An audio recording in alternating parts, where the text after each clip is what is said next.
شروع الدرس في ترك الموالاة مع اليهود والنصارى. سورة المائدة تفسير ابن كثير. الحمد لله رب العالمين والصلاة والسلام على أشرف الأنبياء وسيد المرسلين سيدنا محمد وعلى آله وأصحابه أجمعين. اللهم صل على سيدنا محمد وعلى آل سيدنا محمد كما صليت على إبراهيم وعلى آل إبراهيم في العالمين إنك حميد مجيد. أعوذ بالله من الشيطان الرجيم. بسم الله الرحمن الرحيم. يا أيها الذين آمنوا لا تتخذوا اليهود والنصارى أولياء بعضهم أولياء بعض ومن يتولهم منكم فإنه منهم إن الله لا يهدي القوم الظالمين. فترى الذين في قلوبهم مرض يصارعون فيهم يقولون نخشى أن تصيبنا دائرة فعسى الله أن يأتي بالفتح أو أمر من عنده فيصبحوا على ما أصروا في أنفسهم نادمين. ويقول الذين آمنوا هؤلاء الذين أقسموا بالله جهد أيمانهم إنهم لمعكم حبطت أعمالهم فأصبحوا خاسرين. قال المؤلف المفسر رحمه الله تعالى أدام النفع بعلومه وعلومكم في الدارين آمين إلى أن قال وقيل نظرت في عبد الله بن أبي بن سلول كما قال ابن جرير حدثنا أبو كريب قال حدثنا ابن إدريس قال سمعت أبيا عطية بن سعد قال جاء عبادة بن الصامت رضي الله تعالى عنه من بني الحارث بن الخزرج إلى رسول الله صلى الله عليه وسلم فقال يا رسول الله إن لي موالي من يهود كثير عددهم وإني أبرأ إلى الله ورسوله من ولاية يهود وأتولى الله ورسوله. فقال عبد الله بن أبي إني رجل أخاف الدوائر لا أبرأ من ولاية موالي. فقال رسول الله صلى الله عليه وسلم لعبد الله بن أبي يا أبا الحباب ما بخلت به من ولاية يهود ألا عبادة بن الصامت وهو لك دونه. قال قد قبلت. فأنزل الله عز وجل يا أيها الذين آمنوا لا تتخذوا اليهود والنصارى أولياء. اب اللہ تبارک و تعالی نے حکم دیا ہے کہ جو صحیح معنوں میں ایمان والے ہیں کبھی یہود اور نصارہ کو اپنا دوست مت بناؤ، ان سے دلی تعلق نہ رکھو. ویسے خطاب یہود و نصارہ کو ہے کیونکہ نزول آیت کے وقت جو ہے اسباب یہی ہے، ورنہ مطلق حکم یہی ہے. جیسے یہود و نصارہ سے دوستی منع ہے اسی طرح مشرکین سے بھی منع ہے. اس لیے اللہ پاک نے اعلان فرما دیا، حکم دیا اپنے پاک نبی صلی اللہ علیہ وسلم کو کہ اعلان فرما دیں قل یا ایھا الکافرون لا اعبد ما تعبدون. بالکل کھلا اعلان کر دیں. تو کافروں سے بھی برات ہے. اسی طرح حضرت ابراہیم علیہ السلام نے بھی یہی کہا تھا اننی بریء مما تشرکون، کہ مشرکین سے بھی برات. تو یہودی ہو یا کافر ہو یا سکھ ہو یا ہندو ہو یعنی کوئی بھی کافر ہو، اس سے مسلمانوں کو دلی تعلق نہیں رکھنا چاہیے. یاد رکھو ایک ہے موالات اور ایک ہوتی ہے مدارات، کہ ایک دوسرے سے ملنا جلنا، تجارت کاروبار، دکھ سکھ میں شریک ہونا، وہ منع نہیں ہے. معنی یہ ہے کہ قلبی مودت جو ہے، محبت جو ہے وہ نہیں ہونی چاہیے کافروں سے. اور ویسے بھی ہمیشہ یاد رکھیں کہ ایک دل میں یہ کبھی ہو نہیں سکتا کہ اللہ کے رسول سے بھی محبت ہو اور دشمنوں سے بھی محبت ہو. یہ ہو ہی نہیں سکتا. ہمیشہ ایک سے محبت ہو. یا کافروں سے محبت کر دو یا پھر اللہ رسول سے محبت کر دو جو تمہاری مرضی ہو. اچھا، اب مسئلہ یہ چل رہا تھا جو کل کے سبق میں ہم نے پڑھا ہے کہ یہ آیات جو نازل ہوئی ہیں اس کو کہتے ہیں اسباب نزول، یا کہتے ہیں شان نزول. بھی کیوں اتری، کس واقعے میں اتری، ایک بات اس کو کہا جاتا ہے اسباب نزول، کہ سبب کیا تھا ان آیات کے نازل ہونے کا. اچھا، یہ بھی یاد رکھ لیں کہ چاہے سبب کوئی بھی ہو لیکن حکم عام ہوتا ہے. العبرت بعموم اللفظ لا بخصوص سبب، کہ سبب تو کوئی ایک بن جاتا ہے لیکن پھر جب حکم آئے گا تو سب کے لیے ہوگا. اب جیسے سبب تو یہی بن گیا نا کہ بی بی عائشہ کا ہار گم ہو گیا، قافلہ رک گیا، پانی نہیں تھا، صحابہ پریشان تھے، تو اللہ تبارک و تعالی نے قرآن میں حکم دے فَإِن لَّمْ تَجِدُوا مَاءً فَتَيَمَّمُوا صَعِيدًا طَيِّبًا، کہ اگر پانی نہ ہو تو مٹی سے تیمم کر کے نماز پڑھ لو. تو تیمم جو ہے وہ پانی کے قائم مقام. اب یہ آیت تو اتری ہے بی بی عائشہ کی سبب سے، لیکن حکم قیامت تک ہے کہ ہر مسلمان اگر پانی نہ ہو تو وہ تیمم کر سکتا ہے. لیکن یاد رکھیں تیمم جو ہے مٹی سے کیا جاتا ہے، صعیدن طیبن. اب اگر مثلا ایسے پتھر سے کوئی تیمم کرے تو تیمم نہیں ہوگی، جو اس کے اوپر تو کوئی چیز ہے ہی نہیں. تو تیمم کا کیا معنی ہوا ہے؟ تیمم کا معنی ہی یہی ہوتا ہے کہ دونوں ہاتھوں کو زمین پہ مارے تو تاکہ کچھ لگے بھی تو صحیح نا اس کو، تو اس کو کہتے ہیں تیمم. اچھا، اور یہ تیمم جو ہے جب تک پانی نہ ملے تیمم کریں گے آپ. مثلا آپ ایک سفر میں ہیں، 10 دن گزر گئے، 20 دن گزر گئے، پانی نہیں ملا، یا پانی اتنا ہے کہ اگر آپ پیئیں گے تو آپ اگر وضو کریں گے تو پینے کے لیے نہیں رہے گا، تو پھر بھی تیمم جائز ہے.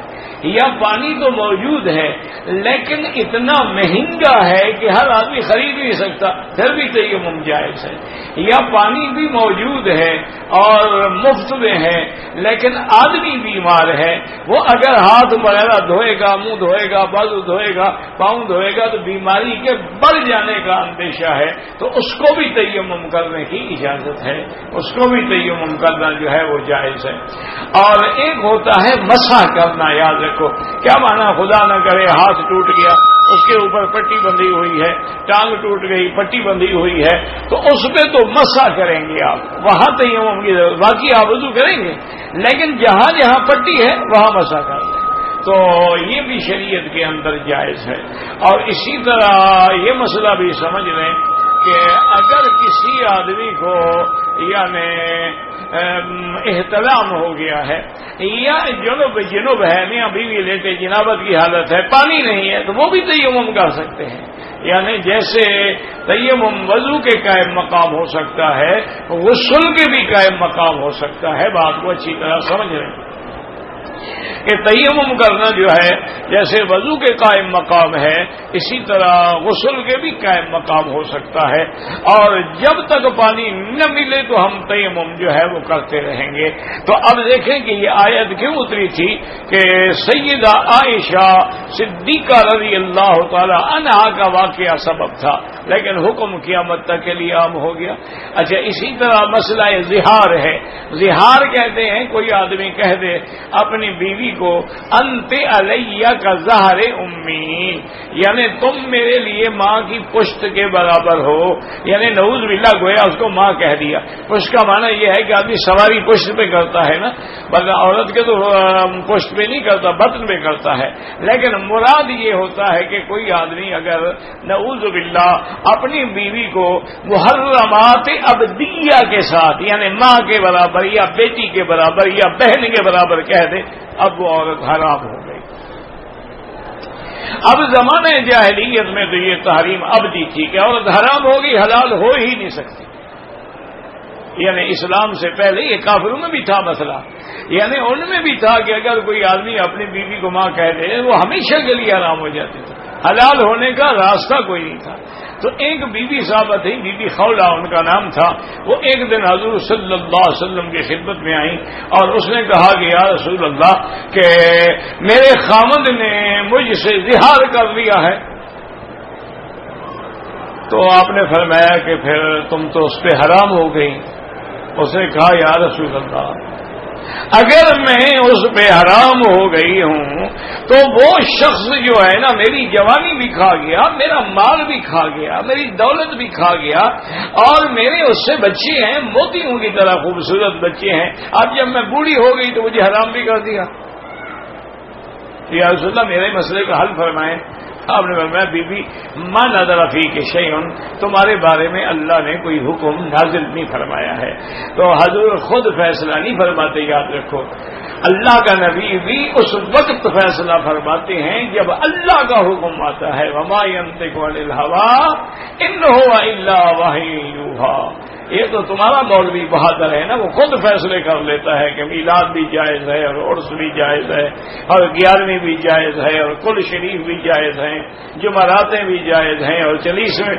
اللہ کا نبی فیصلہ نہیں کرتا جب تک اللہ حکم نہ دے۔ پتہ نہیں یہ مولوی بڑی جرات والے ہیں کہ اللہ رسول کے حکم کے بغیر خود فیصلہ کر دیتے ہیں۔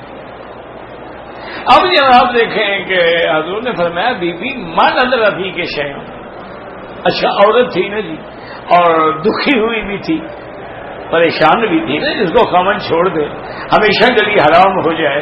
اچھا اب بوڑھی ہے، جوانی نہیں کہ دوسری جگہ شادی کر لے بیچاری، وہ بھی نہیں۔ اچھا اگر چھوڑ دے گا خامن تو اولاد بھی چھین لے گا، تو پھر اولاد کو بھی وہ روئے کدھر کیا ہے، تو حضور سے جھگڑنے لگی، کہنے لگی یا رسول اللہ ہر مسئلے میں اللہ کا حکم موجود ہے، صرف میرے مسئلے میں نہیں ہے۔ حضور نے فرمایا اللہ کی بندی ما نظر فیک شیء، تمہارے بارے میں کوئی حکم نہیں ہے تو میں کیا کر سکتا ہوں؟ کہنے لگے اچھا ٹھیک ہے آپ میری نہیں سنتے، آپ میری فریاد نہیں سنتے، تشتکی میں اللہ کو جا کے درخواست دیتی ہوں۔ اب وہ بی بی گھر سے نکلی، فوراً قرآن نازل ہو گیا۔ اللہ نے فرمایا قد سمع اللہ قول التی تجادلک فی زوجہا وتشتکی الی اللہ واللہ یسمع تحاورکما۔ اللہ نے فرمایا میرے مدنی ہم نے سن لیا ہے اس عورت کا جھگڑا جو آپ سے جھگڑ رہی تھی، جو آپ سے جھگڑے کر رہی تھی، اس کا مسئلہ ہم نے سمجھ لیا ہے، ہم نے سن لیا ہے، اور جو آپ سے گفتگو ہو رہی تھی وہ ساری گفتگو بھی ہم نے سن لی ہے۔ اب اللہ نے کفارے کے لیے حکم جاری کر دیا کہ اگر کوئی آدمی زہار کر بیٹھے، اپنی بیوی کو ماں کہہ بیٹھے، اللہ نے فرمایا کہ یہ ان کی زبانی بات ہے، ما ہن امہاتہم الا اللہ ولدنہم، ماں تو وہی ہوتی ہے جو پیٹ میں اٹھا کے بچے کو پیدا کرتی ہے، کہنے سے تو کوئی ماں نہیں بن جاتی، لیکن اس نے زیادتی کی ہے، ایسا لفظ کیوں کہا ہے جو حرام ہے حرمت ابدی کے لیے۔ اب اس کی سزا یہ ہے کہ وہ ایک غلام خرید کر کے آزاد کرے، اور اگر غلام خرید کرنے کی طاقت نہ ہو تو پھر 60 روزے رکھے متواتر متتابع، کوئی درمیان میں نہ چھوڑے روزہ، اور اگر 60 روزے رکھنے کی بھی طاقت نہ ہو تو پھر 60 مسکینوں کو کھانا کھلائے۔ یہ حکم آ گیا۔ حضرت نے فرمایا کہ جلدی جلدی بلاؤ خولا کو، اس بی بی کو بلاؤ، تو اس کو پھر بلایا گیا۔ بی بی عائشہ فرماتی ہے سبحان الذی سمع فوق العرش، بی بی عائشہ فرماتی ہے پاک ہے ذات تیری اللہ تبارک و تعالی، میں اسی حجرے میں موجود تھی جہاں وہ بی بی حضور سے جھگڑا کر رہی تھی، لیکن بعض باتیں میں نے سنی ہیں اور بعض باتیں میں نے نہیں سنی ہیں۔ شام تو اللہ کی ہے، جیسے عرش پہ اس کی پوری بات سن لی ہے۔ کمال، کیوں سننے والی تو اللہ کی ذات ہے نا، واللہ سمیع علیم، جانتے بھی وہ ہیں اور سنتے بھی وہ ہیں۔ حضرت نے فرمایا اس کو بلاؤ، بیوی آ گئی۔ آپ نے فرمایا اس کے خاوند کو بھی بلاؤ، تو خاوند کو بھی بلایا گیا۔ حضرت نے فرمایا اللہ نے مسئلہ حل کر دیا ہے، اب تمہارے لیے تعبید تحریم ابدی نہیں ہوگی، بلکہ تمہیں غلام آزاد کرو یا 60 روزے رکھو یا 60 مسکینوں کو کھانا کھلاؤ، کفارہ ادا کر دو، بس تمہاری بیوی تمہارے لیے حلال ہے۔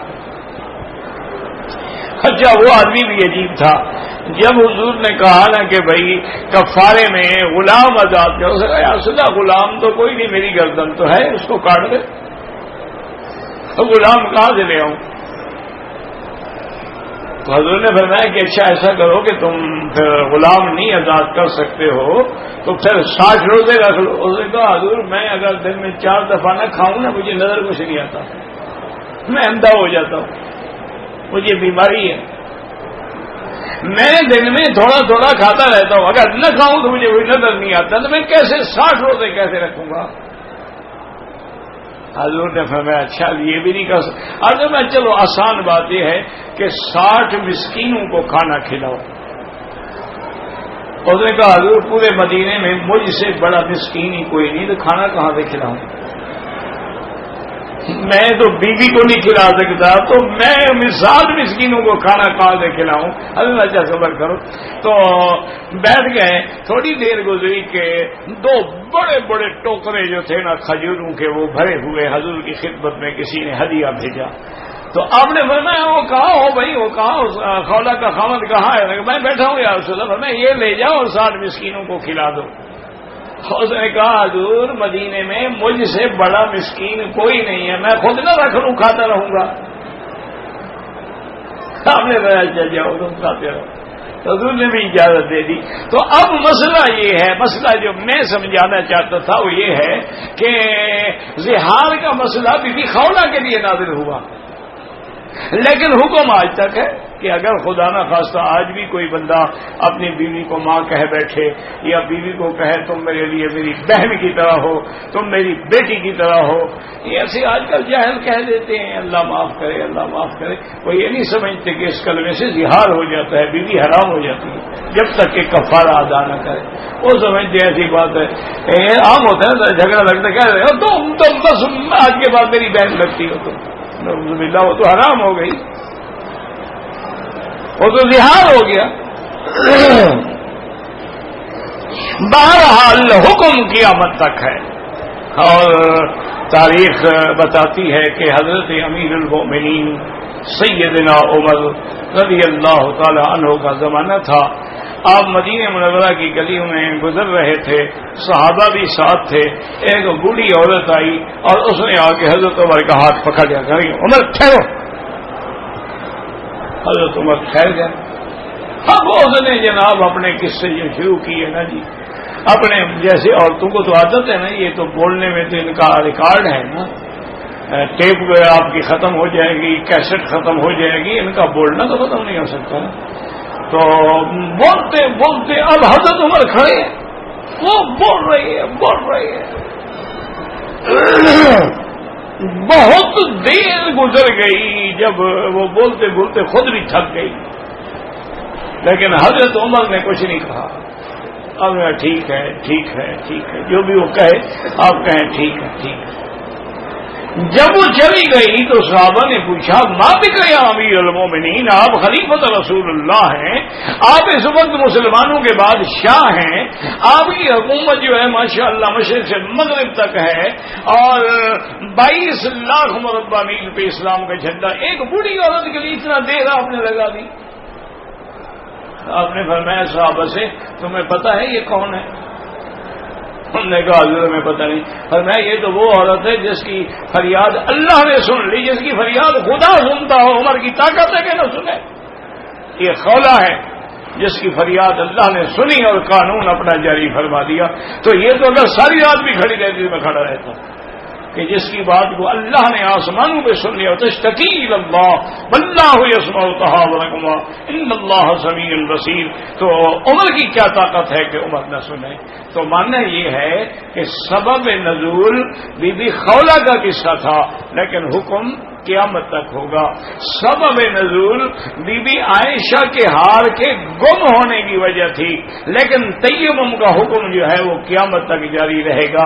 اب اسی طرح یہ مسئلہ ہو گیا کہ بھئی یہ آیتیں جو اتری ہیں کہ لا تتخذ الیہود والنصارى اولیاء، یہود و نصارہ سے دوستی نہ رکھو، ان کو دوست نہ بناؤ، ان کو دوست نہ سمجھو، ان کے نازل ہونے کا سبب کیا ہے؟ تو اب بعض علماء نے اس پہ، جیسے کہ آپ نے کل بھی پڑھا تھا کہ اس کے اترنے کا اسباب نزول کی وجہ جو ہے وہ یہ ہے کہ قصہ جنگ احد کے موقع پر 2 آدمیوں نے آپس میں اتفاق کیا کہ بھئی مسلمانوں کو شکست ہو گئی اور ہم مسلمان بنے ہوئے تھے، اب ہم تو مارے گئے، تو ایک کہنے لگا بھائی میں تو جاؤں گا یہودیوں کے ساتھ، پھر یہودی بن جاؤں گا ان کے ساتھ رہوں. دوسرا کہنے لگا کہ میں نصرانیوں کے ساتھ جاؤں گا ان کے ساتھ رہوں گا نصرانی. تو اللہ نے یہ آیتیں نازل کی کہ لا تتخذوا اليهود والنصارى اولیاء، ان سے کبھی دوستی نہ رکھو. تم تو یہودی بن رہے ہو، اللہ کہتے ہیں اس سے دوستی ہی نہ رکھو. مسلمان ہونے کے بعد بھی اس سے دلی دوستی نہیں ہو. ایک سبب یہ تھا. اور دوسرا سبب بعض علماء فرماتے ہیں کہ یہ تھا کہ جب حضور صلی اللہ علیہ وسلم کے صحابی ابی لبابہ نے بنو قریظہ نے پوچھا کہ حضور ہمارے بارے میں کیا فیصلہ کریں گے، اس نے اشارہ کیا بڑی گردن کاٹیں گے اور کیا فیصلہ کریں گے. تو پھر خیال آیا کہ میں نے تو حضور کی بات کھول دی ہے، اور اپنے آپ کو آ کر مدینہ منورہ میں ریاض الجنہ میں ایک ستون سے باندھ دیا اور گھر والوں سے کہا کہ نماز کے لیے کھول دیا کریں، ورنہ مجھے باندھنے میں قیدی ہوں. میں نے حضور کا راز کھولا ہے. تو یہ آیت نازل ہوئی کہ لا تتخذوا اليهود والنصارى اولیاء، ان سے کبھی دوستی نہ رکھو. بعضهم اولیاء بعض. دو واقعے ہو گئے. اور تیسرا واقعہ تھا حضرت حاتب بن ابی بلتع کا کہ وہ بیچارے بھی خط لکھ بیٹھے تھے مشرکین مکہ کو، جس کے بارے میں حضور نے خبر دی حضرت علی جائیں روضہ خاک ایک جگہ ہے ان بہا زعینۃ، وہاں ایک عورت ہے، اس کے بعد ایک خط ہے، اس کو پکڑ کے لے آؤ. تو وہ خط حضرت حاتب بلتا کا تھا. انہوں نے اعتراف بھی کر لیا، اللہ نے معاف بھی کر دیا. تو بعض کہتے ہیں کہ یہ آیات جو ہیں انہی کے بارے میں نازل ہوئی ہیں. تو بہرحال خلاصہ کیا نکلا کہ لا تتخذوا اليهود والنصارى اولیاء، ان سے کبھی دلی دوستی نہ رکھو. بعضهم اولیاء بعض. یہ جتنے کافر ہیں آپس میں لاکھ لڑتے رہیں، آپس میں لاکھ ان کا بغض ہو، ان کے عقیدے کا بھی اختلاف ہو، ان کے عمل کا بھی اختلاف ہو، ان کے لباس کا بھی اختلاف ہو، لیکن جب اسلام کا مقابلہ آ جائے تو الکفر ملت الواحدہ میں سارے کافر اکٹھے ہو کے ایک ہو جاتے ہیں.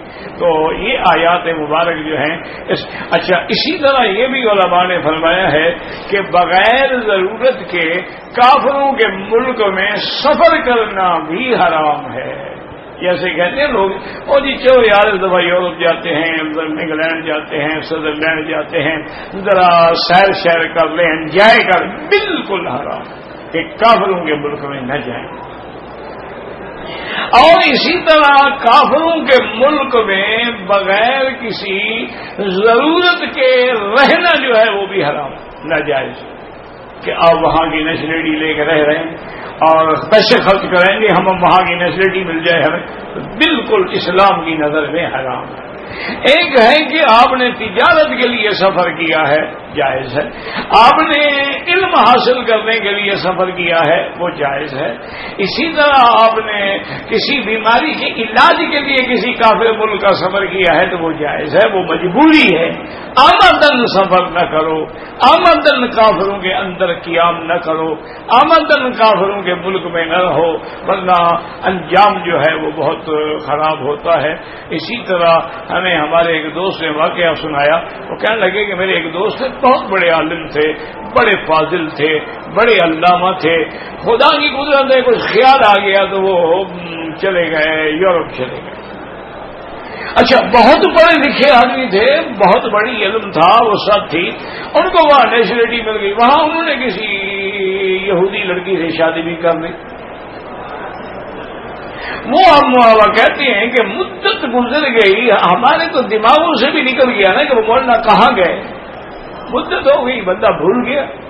وہ کہتے ہیں کہ اتفاق سے میں یورپ کے دورے پہ گیا تو کسی نے مجھے کہا کہ تمہیں پتا ہے کہ مولوی صاحب بھی وہاں لندن میں ہوتے ہیں تو ان کو بھی مل لینا، فلاں مسجد میں وہ امام ہیں. میں نے کہا بڑی اچھی بات ہے یار، اتنا پرانے دوست ہیں. اور پھر اس ملک میں بھی مجھے ایک عالم کی صحبت میسر آ جائے. کہتے ہیں میں گیا اور میں اتفاق سے جمعہ کا دن تھا، وہ کہتے ہیں وہ تشریف لے آئے، انہوں نے جمعہ پڑھایا اور بڑی زبردست تقریر کی. تو کہتے ہیں کہ بھی رش اتنا تھا کہ میں فوراً نہ مل سکا، لوگ چلے گئے. پھر میں نے کسی سے پوچھا بھی امام صاحب کا گھر، انہوں نے کہا جی یہ ساتھ والا کوٹھی جو ہے اسی میں امام صاحب رہتے ہیں. کہتے ہیں میں وہاں گیا تو میں نے گھنٹی دی تو اندر سے ایک نوجوان لڑکی 20 سال کی 25 سال کی عمر کی خوبصورت بالکل منی سکرٹ میں اور بازو سارے نکلے ہوئے اور سر ننگا اور بال کٹے ہوئے شولڈر کٹ، وہ آئی.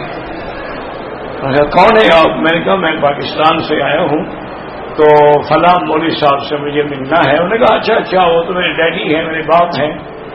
تو میں ان کو ابھی خبر کرتی ہوں. کہتے میں حیران ہو گیا، مولوی صاحب کی یہ بیٹی ہے. میں بڑا حیران ہوا کہ ایک تو میں ابھی ابھی تقریر سن کے آ رہا تھا اور پھر میں جانتا تھا کہ وہ تو بہت بڑے عالم ہیں، ساری زندگی قرآن و حدیث پڑھاتے رہے. ان کی بیٹی میں نے کہا یہ کیسے ہو سکتا. بہرحال کہتا ہے کہ 2 منٹ کے بعد وہی لڑکی پھر آئی. انہوں نے کہا کہ آئیں میرے ڈیڈی آپ کو بلا رہے ہیں. کہتا ہے کہ مجھے انہوں نے ڈرائنگ روم میں بٹھایا. اب میں وہاں دیکھ رہا ہوں کہ وہ اوپر پہننے والے گاؤن جو ہیں وہ بھی لٹکے ہوئے ہیں اور کچھ داڑھی کی وگیں بنی ہوتی ہیں، یہ جو فلم والے بنا لیتے ہیں داڑھی لگا لیتے ہیں، وہ وگیں بھی لٹک رہی ہیں، بالوں کی وگیں بھی لٹک رہی ہیں. تھوڑی دیر کے بعد مولوی صاحب تشریف لے آئے، کلین شیو، کوئی داڑھی واڑی نہیں اور سوٹ پہنے ہوئے. بہرحال پہچان لیا، میں نے بھی پہچان لیا. ملے، بیٹھ گئے، انہوں نے چائے شائے منگوائی. پھر مجھے کہا کھانا کھانا. میں نے کہا یہ کیا دیکھ رہا ہوں میں؟ انہوں نے کہا بس میری بدقسمتی ہے، میں نے حضور کی حدیث کی مخالفت کی. حضور نے فرمایا تھا کہ کافر کے ملک میں نہ رہو. میں خود یہ حدیثیں لوگوں کو پڑھاتا رہا لیکن خود کافروں کے ملک میں آیا. یہاں میں نے ایک یہودی لڑکی سے شادی کر لی. اس بیوی کا یہ اثر ہے کہ میں کلین شیو ہوں اور لڑکیوں کا یہ حال دیکھ رہے ہوں. اور پھر اس نے کہا کہ اس سے اور زیادہ ظلم ہے کہ میری لڑکیاں اپنے فرینڈ لے کے آتی ہیں ہمارے سامنے اور آگے ہمارا تعارف کراتی ہیں کہ ڈیڈی یہ میرا فرینڈ ہے. پھر اس کے ہاتھ میں ہاتھ ڈال کے ساتھ والے کمروں میں چلی جاتی ہیں. ساری رات ڈانس ہوتا ہے، ناچ ہوتا ہے، شور و غل ہوتا ہے. ہم بول ہی نہیں سکتے، بولیں گے ایک فون کریں گے ہمیں پکڑ کے اندر کر دیں گے کہ تم ان کی آزادی میں کیوں خلل دیتے ہو. وہ کہتے ہیں میں نے کہا بس بھائی میں نے تو کھانا تمہارا کھا لیا، میری غلطی ہے کہ میں نے چائے بھی پی لی. السلام علیکم. میں چلا گا تمہاری باہر بجھ پہ جو گزری ہے میں نے بتا دیا. کہتے ہیں کہ اتفاق سے 2 سال کے بعد میرا پھر جانا ہوا. مجھے پھر خیال آ گیا کہ پھر بھی جاتا ہوں، آئے تو دوست نہ اس کو جا کے کوئی نصیحت کروں گا. کہتے ہیں میں وہاں گیا تو پھر وہ 2 لڑکیاں ایک کے بجائے 2 نکلی، دونوں اسی طرح تھی. میں نے کہا بھائی آپ نے، انہوں نے کہا ڈیڈی کی تو وفات ہو گئی، ڈیتھ ہو گئی ہے، فوت ہو گئے ہیں. میں نے کہا اچھا ایسا کرو کہ مجھے بتاؤ کہ تمہارا باپ کہاں دفن ہے، کس قبرستان میں ہے، تاکہ میں وہاں جا کے تمہارے وہ میرے دوست تھے ان کے لیے میں کچھ ہی نہیں کر سکتا، چلو فاتحہ پڑھوں گا، کچھ پڑھوں گا، سلام علیکم کروں گا. تو انہوں نے کہا کہ ہاں یہ ایڈریس ہے، ٹیکسی والے کو بتاؤ کہ لے جائے گا.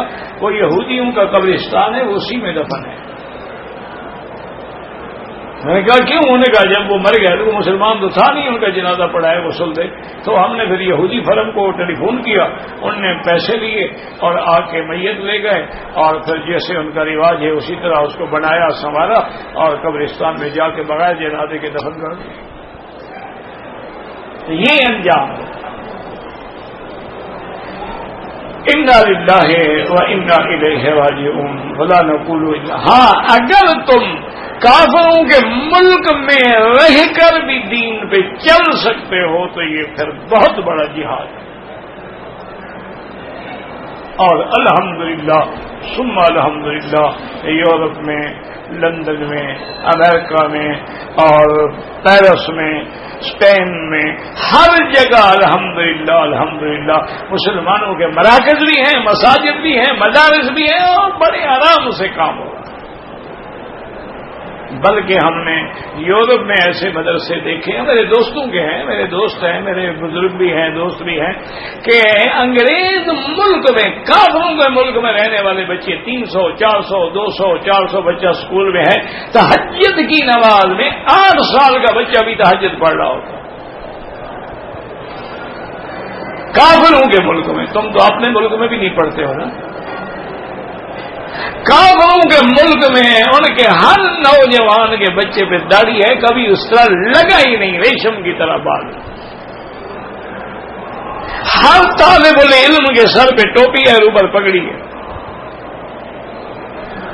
اور ہر مسجد اور مدرسے میں انہوں نے روزانہ 3 طالبوں کو اعتکاف کے لیے رکھا ہوا ہے کہ بھی 3 طالب جو ہے روزانہ پڑھتے بھی رہیں اور اعتکاف کی نیت کر لیں اور بعد میں رات کو بھی مسجد میں رہیں اور دعائیں مانگیں کہ اللہ ہمارے مدرسے کی حفاظت کرے اور ہمارے دوستوں کی اور ساتھیوں کی حفاظت کرے اور ہمیں دین پہ ثابت قدم رکھے. اس کا نتیجہ یہ ہے کہ لباس بھی اسلامی، شکل بھی اسلامی، کام بھی اسلامی.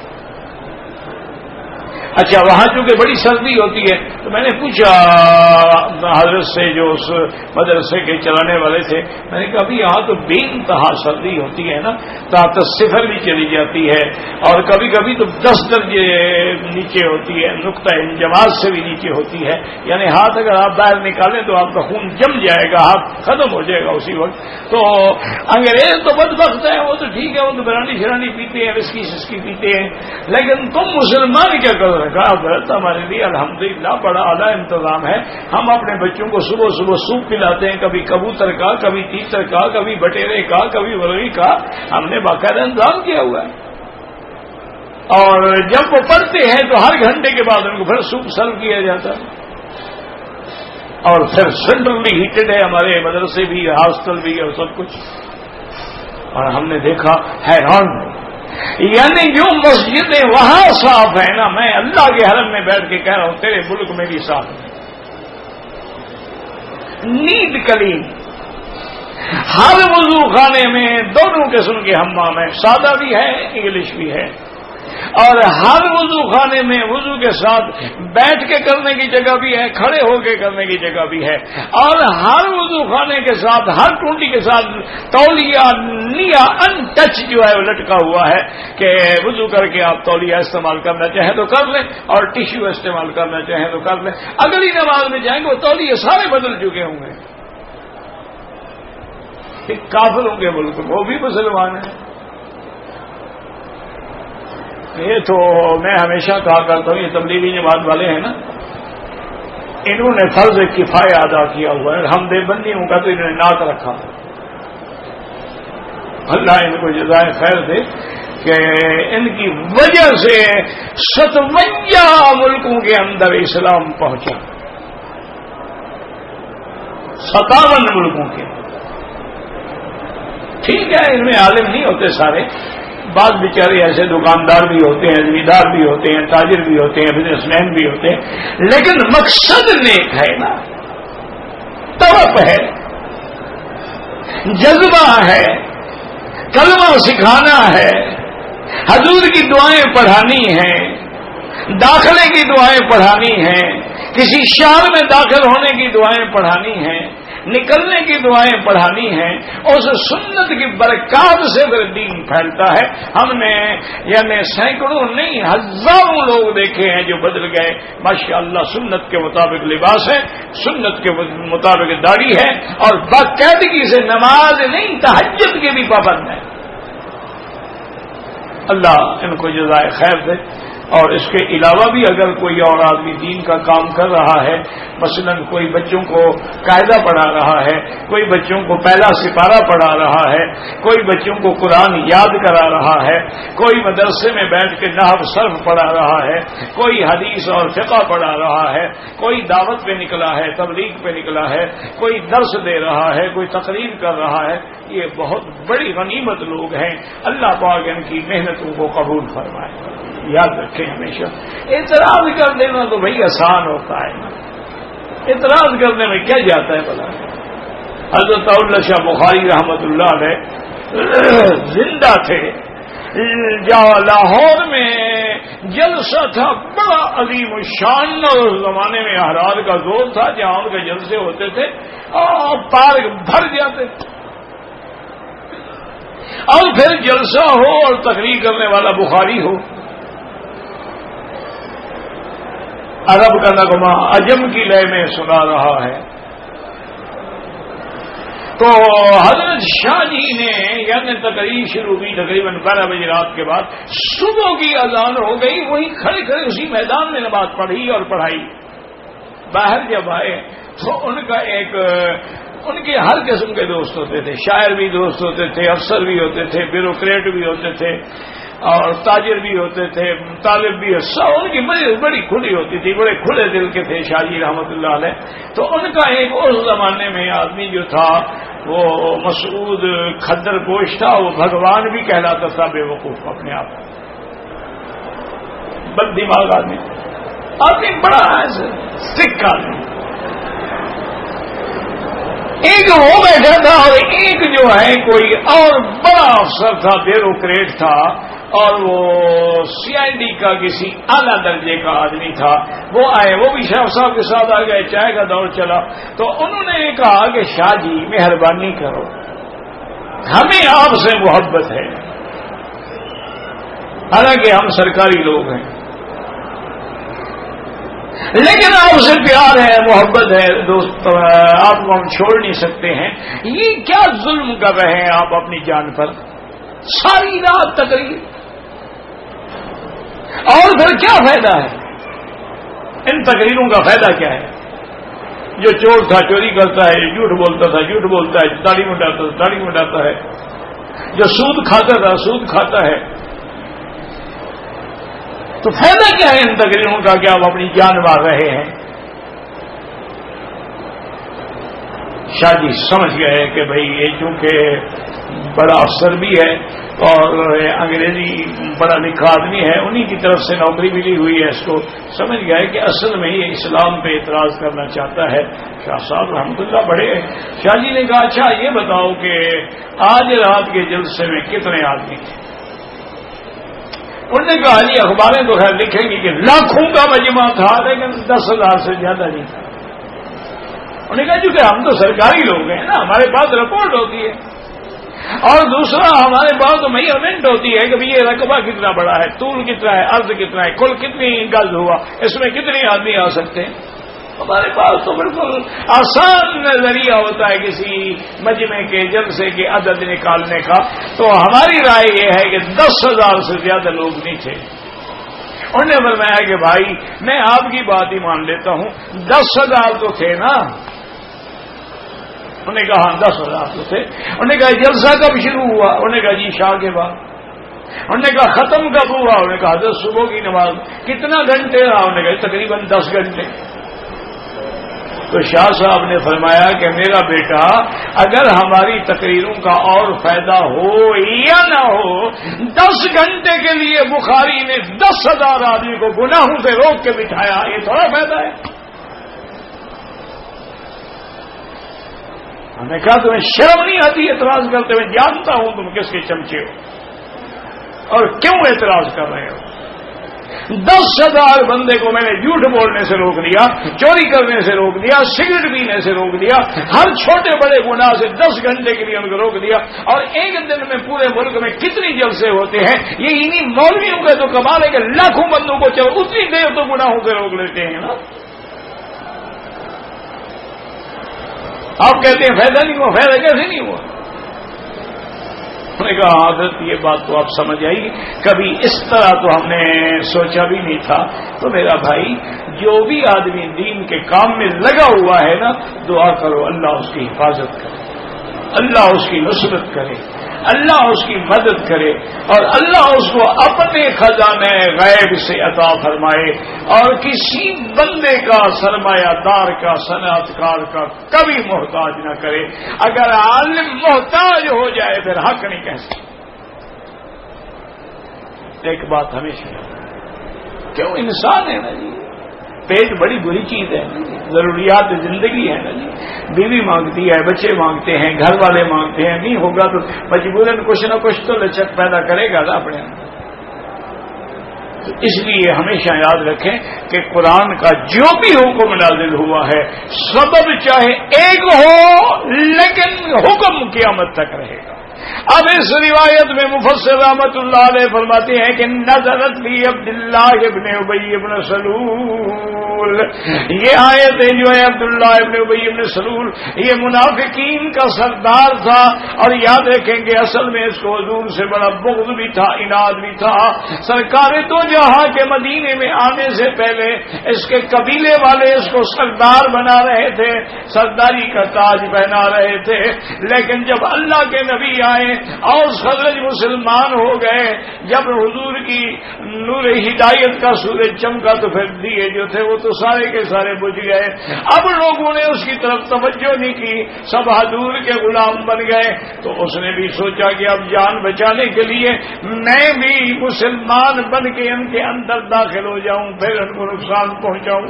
یہ عبداللہ ابن ابی ابن سلول جو ہے رئیس المنافقین ہے، اور یہ شد عداوت للاسلام والمسلمین، سب سے بڑی دشمنی رکھنے والا ہے مسلمانوں کے ساتھ۔ اور یہی عبداللہ ابن ابی ابن سلول ہے جس نے سیدہ عائشہ صدیقہ زوجہ محمد مصطفیٰ المبررۃ من السماء رضی اللہ عنہا پہ تہمت لگائی تھی، وہ یہی عبداللہ ابن ابی ابن سلول۔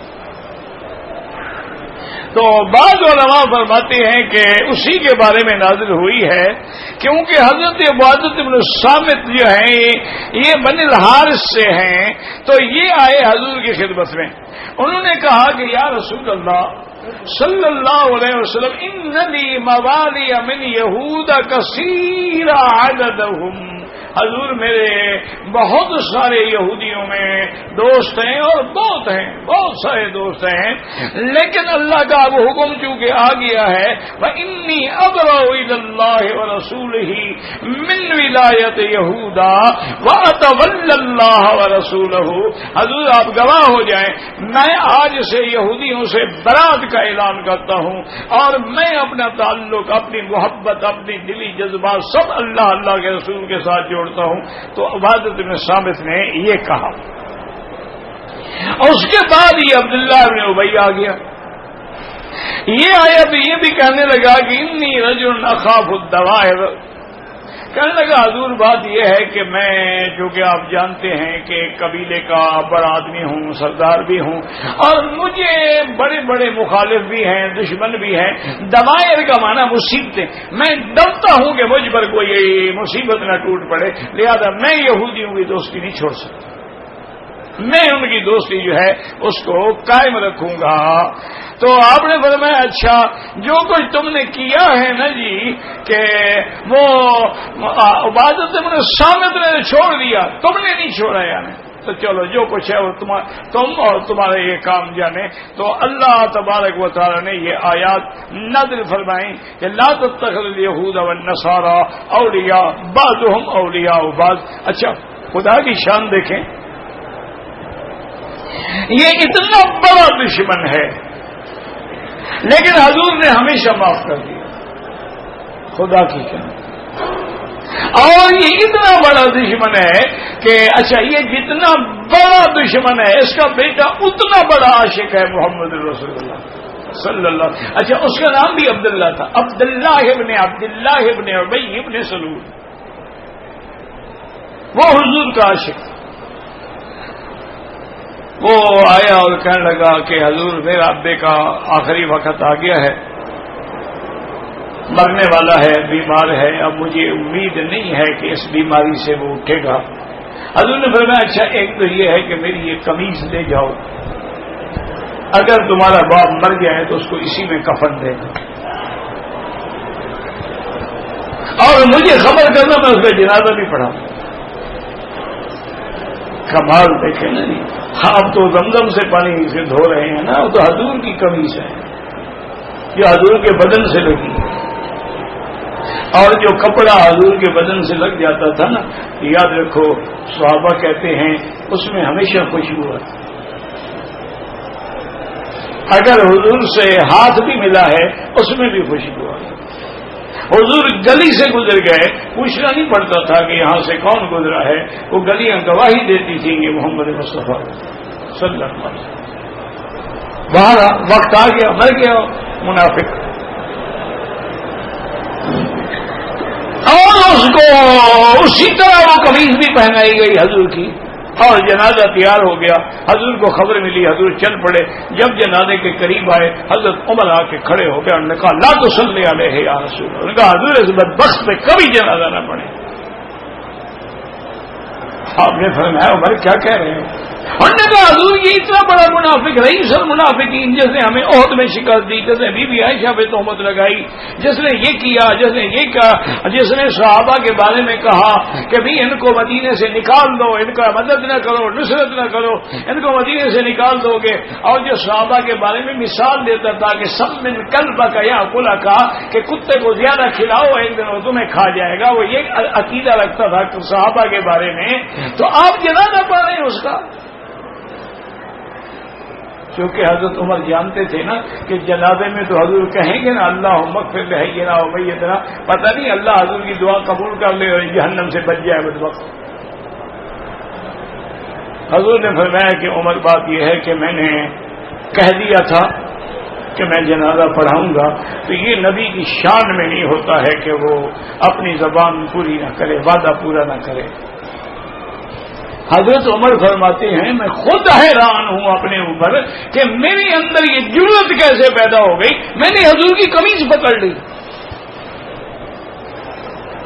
میں نے کپڑا پکڑ لیا، انہوں نے لا تصلی علیہ حضور اس میں جنازہ نہ پڑے. چھوڑو عمر، ہٹ جاؤ.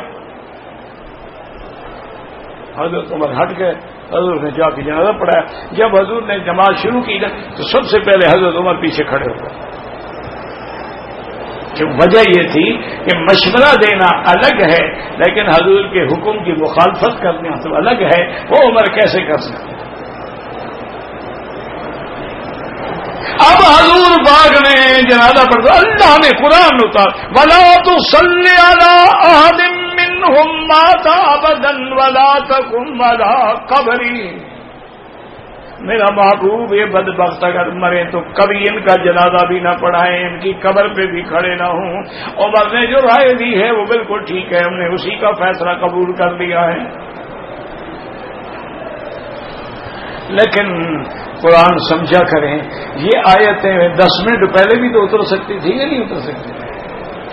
جبریل تھک جاتا، جنازے پڑھانے سے پہلے آ جاتا تو حضور جنازہ نہ پڑھاتے نا. بعد میں آیا، وجہ کیا ہے؟ اللہ نے فرمایا میرے بدری آپ کہہ بیٹھے تھے نا میں جنازہ پڑھاؤں گا، ابھی تو ہم آپ کو سچا کر دیتے ہیں، آگے کے لیے ہم آرڈر جاری کر دیتے ہیں کہ جنازہ نہیں پڑھانا. ابھی ہم آپ کو سچا کر دیتے ہیں کہ آپ کہہ بیٹھے ہیں تو بس ٹھیک ہے. اچھا حضور نے کیوں قمیض دیا تھا کہ بدر کے دن اس نے حضور کے چاچا حضرت عباس کو کپڑا اپنا قمیض دیا تھا. حضور نہیں چاہتے تھے کہ ظالم کا احسان رہے قیامت میں حضور پر، اس لیے حضور نے زندگی میں کبھی دیکھو احسان اتارا تھا. واللہ اعلم.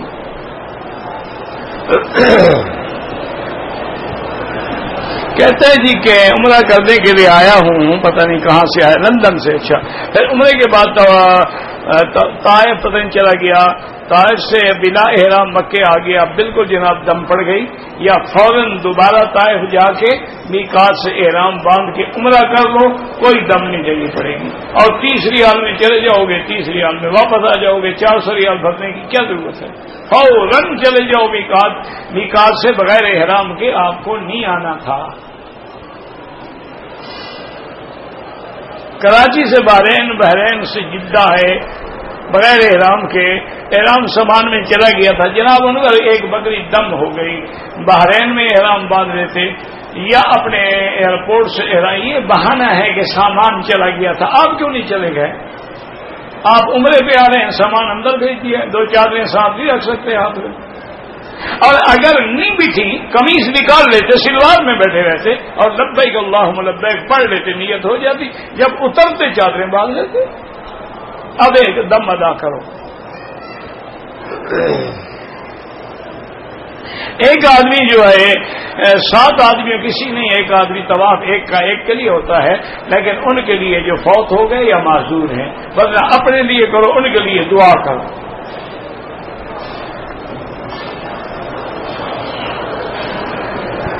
میاں بیوی عمرے پہ آتے ہیں، بیوی اکیلے طواف کر سکتی ہے؟ ہاں جی کر سکتی ہے، اگر آپ کو اعتبار ہو، خطرہ ہو تو پکڑ کے رکھو. اللہ کے بندے کیوں نہیں کر سکتی طواف؟ اب نماز میں بھی تمہیں پکڑ کے رکھے، یہ کیا بات ہے؟ سفر نہیں کر سکتی بغیر محرم کے۔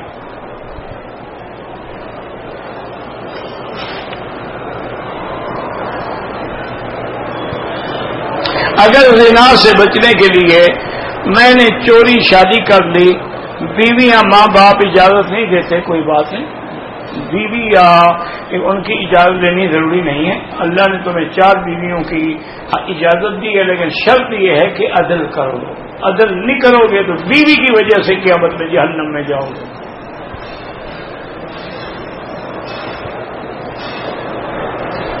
گھٹنوں میں درد ہے تو میں حرم نہیں آ سکتا ہوں، ڈاکٹر نے منع کیا ہے طواف نہ کرو، تو آپ طواف نہ کریں، ویل چیئر پہ آ جایا کریں حرم جناب، اس میں گھٹنے استعمال نہیں ہوں گے۔ قسمت سے آپ آئے ہیں حرم میں، اب بہانے تو نہ بناؤ نا،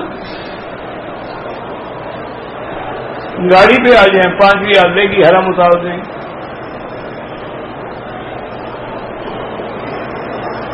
ہم مکے میں 10 دن ہیں اور مدینہ میں 6 دن ہیں، تو صاف بات ہے نماز قصر پڑھیں گے۔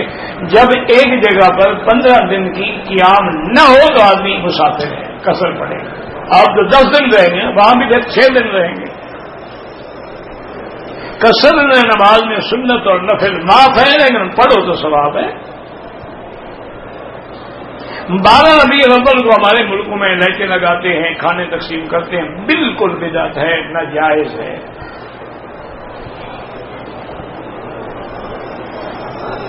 نماز قضا تو یہ ہے نا کہ جیسے آپ کی قضا ہوئی ویسے پڑھیں گے۔ قصر کا معنی یہ ہے کہ مسافر ہیں تو 4 کے بدلے میں 2 رکعت پڑھیں گے۔ سب کے نزدیک یہی ہے، تمام ائمہ یہی کہتے ہیں۔ میں عمرے سے فارغ ہوا، رات کا وقت تھا، کمرے میں آ کے احرام کھول دیا، کپڑے پہن لیے اور صبح کو سر منڈایا، ماشاءاللہ ایک بکری دم ادا فرما دے، اسی احرام کے ساتھ سو جاتے تھے، کیا بگڑ جاتا؟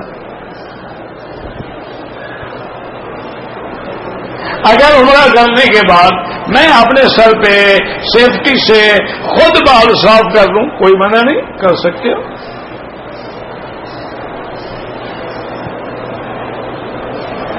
طواف یا عمرہ کرتے وقت اپنی پسند کی شادی کی دعا کر سکتا ہے، کیوں نہیں کر سکتا؟ شادی کی دعا کرنا یا تو منع ہو، میں روز کرتا ہوں، اب منظور تو تب ہوگی جب اللہ چاہیں گے نا۔ مجھے ویسے 5 سال ہو گئے دعا مانگتے، آج تک تو نہیں ہوا۔ 1-2 جگہ اسباب بھی پیدا ہوئے لیکن اللہ کو منظور نہیں تھا۔ اگر ہمارے لوگ جو فوت ہو گئے قرآن پڑھ کے ان کو ثواب بخشیں، بالکل جائز ہے، عمرہ کر کے بخشیں جائز ہے، حج کریں وہ بھی جائز ہے۔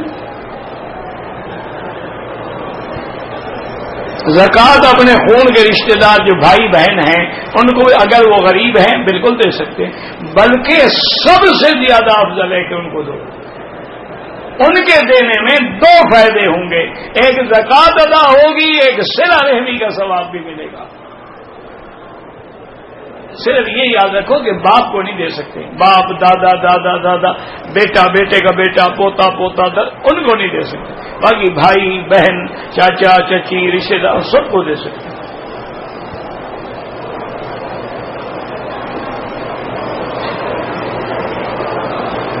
کہتے جی کہ مسلمان تو جنت میں جائیں گے، باقی کچھ مخلوق جو دوزخ میں جائے گی، خدا تو سب کا خالق ہے، تو انہوں نے خدا کو نہیں مانا نا۔ جب اللہ کے باغی بن گئے تو پھر باغی کی سزا جہنم ہوتی ہے۔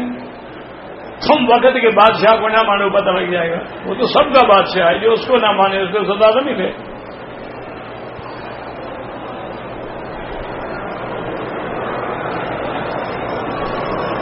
ایک آدمی مہمان اپنے عزیز کے گھر میں جاتا ہے، وہ گھر جس کے گھر میں جاتا ہے وہ راشی افسر ہے، اس کے گھر میں کھانا کھا سکتے ہیں، یہ وہ رشوت والے پیسوں سے تیرے لیے لے کے آیا ہوٹل سے، اور بھی تو اس کے پاس حلال پیسے ہیں نا، تو کیوں کھاؤں گا؟ تم یہ تصور کرتے وہی حرام میرے لیے لایا ہوگا، کھا سکتے ہو۔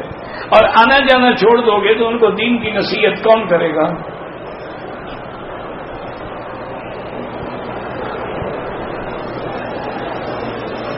میری زبان میں لکنت ہے، اس کا علاج زمزم پی کے دعا کریں، اور قرآن کی جو آیت مبارک ہے رب اشرح لی صدری ویسر لی امری واحلل عقدۃ من لسانی یفقہوا قولی، ہر نماز کے بعد اول آخر درود شریف اور 7 دفعہ پڑھ کے دعا کیا کریں۔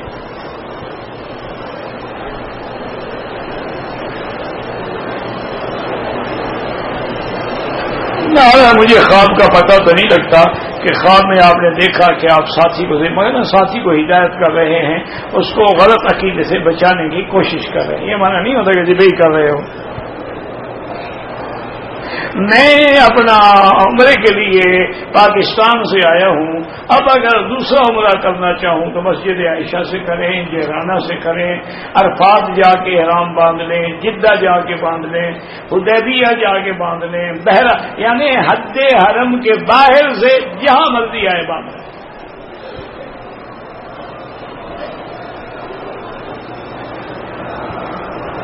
عرب علماء کا کیا عقیدہ ہے؟ صحیح العقیدہ مسلمان ہیں، پکے موحد ہیں، فقہی معاملے میں امام احمد بن حنبل رحمۃ اللہ علیہ کی فقہ پہ عمل کرتے ہیں۔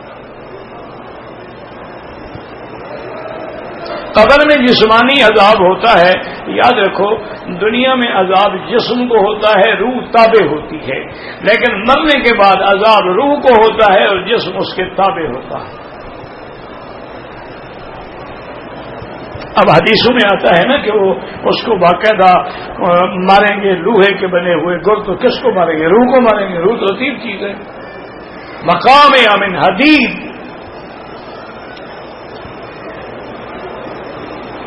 تلاوت کر کے جو لوگ فوت ہو گئے ثواب دے سکتے ہیں۔ ہر انسان کے ساتھ 2 جن ہوتے ہیں؟ بالکل نہیں ہوتے، آپ خود جن ہیں انشاءاللہ، کسی اور کی ضرورت کیا ہے؟ مسلمان کے ساتھ ایک شیطان ہوتا ہے اور ایک فرشتہ ہوتا ہے، 2 جن نہیں ہوتے۔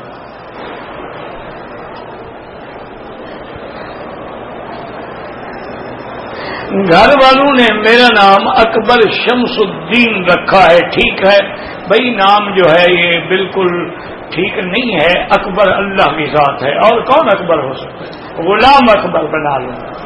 باقی شمس الدین، دین کا سورج نماز ہی نہ پڑتا ہو تو نہ دین کا سورج ہو، تو پھر خود دیکھ لو کہ نام ٹھیک ہے یا غلط ہے۔ بعض لوگ کہتے ہیں کہ روزہ مبارک میں مدینہ پاک میں جو ہم صلاۃ و سلام پڑھتے ہیں حضور سنتے ہیں، بالکل سنتے ہیں، بلکہ ایک حدیث مبارک میں ہے کہ جواب بھی دیتے ہیں۔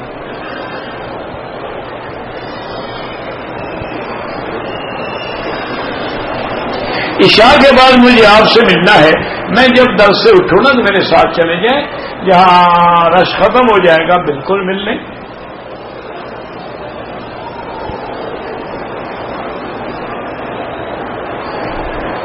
مسلمانوں کی پتہ نہیں کیا ہے، مسجد عائشہ سے احرام باندھ سکتے ہیں، جو مسلمان فوت ہو جائیں قرآن پڑھ کے بخشیں، بالکل جائز ہے۔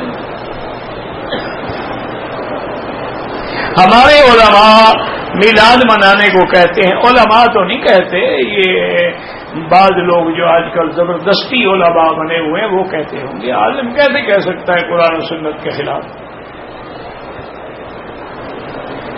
بیوٹی پارلر میں جو عورت کام کرتی ہے یا خود چلاتی ہے اس کی کمائی حلال ہے، بالکل حلال ہے، لیکن وہ بیوٹی پارلر میں عورتوں کی ایسی شکلیں نہ بنائے جو کافروں کی ہیں، ان کے ایسے بال نہ بنائے جو کافروں کے ہیں، بلکہ اس کو شادی کے لیے بنانا، سنوارنا، میک اپ کرنا وہ ٹھیک ہے، کوئی بات نہیں۔ عورت کو نماز جنازہ بالکل پڑھنی چاہیے۔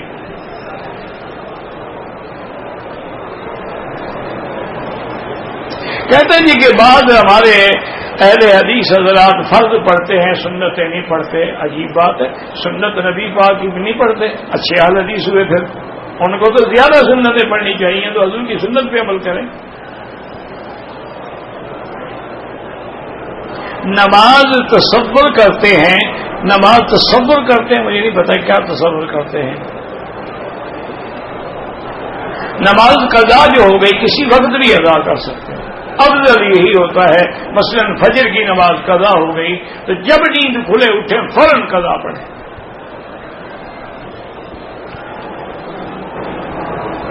عمرہ کرنے کے بعد بال کٹوانا لازمی، بالکل لازمی ہے، تو قرآن کا حکم ہے محلقین رؤوسکم ومقصرین لا تخافون۔ احرام جو ہے یا تو اپنے ملک سے باندھ کے آئیں، اور اگر یہاں ہیں تو پھر مسجد عائشہ سے باندھ کے آئیں، ہوٹل سے کوئی عمرے نہیں ہوتے۔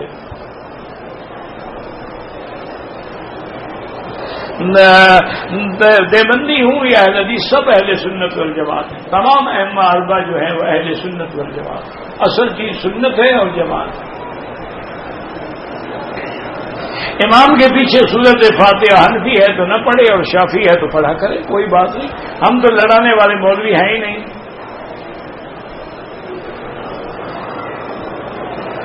عمرے کے دوران میرے ہونٹوں پہ خشکی سے پتلی جمی تھی، اتار لی، کچھ نہیں ہوتا۔ طواف کے دوران وضو ٹوٹ جائے چھوڑ دو، جا کے طواف کرو، وضو کرو، پھر طواف پورا کرو، بغیر وضو طواف نہیں ہوتا۔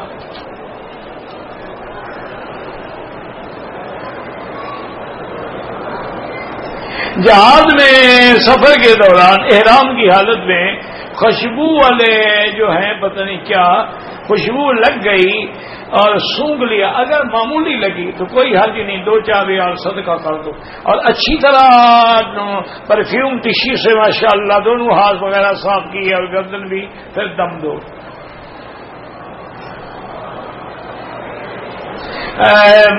روزے کی حالت میں اگر بیوی سے جماع کیا ہے تو پھر اس کا علاج یہ ہے کہ 60 روزے رکھو۔ 60 روزے نہ رکھ سکتا ہو تو 60 مسکینوں کو کھانا کھلائے۔ یہ نہیں کہ ہر آدمی 60 مسکین کھانے، بڑے آدمی کے لیے 60 مسکینوں کو کھانا کھلانے کا کیا فرق پڑتا ہے، 600 ریال دے دے گا، 60 مسکینوں کا کھانا ہو گیا، وہ تو اگلے روزے میں پھر بیوی صاحب کے ساتھ لیٹا ہوگا۔ نہیں، وہ 60 روزے رکھے تاکہ سمجھ آئے کہ میں نے غلطی کی ہے۔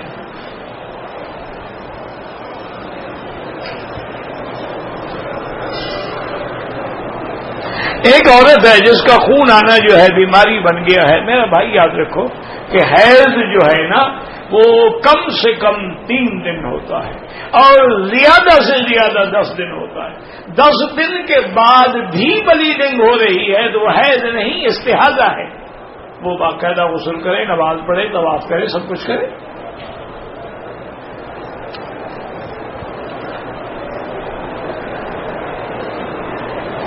طواف رات میں کیا لیکن حلق میں نے صبح کرائی، اگر احرام میں رہے اور کپڑے نہیں بدلے ہیں تو کوئی بات نہیں۔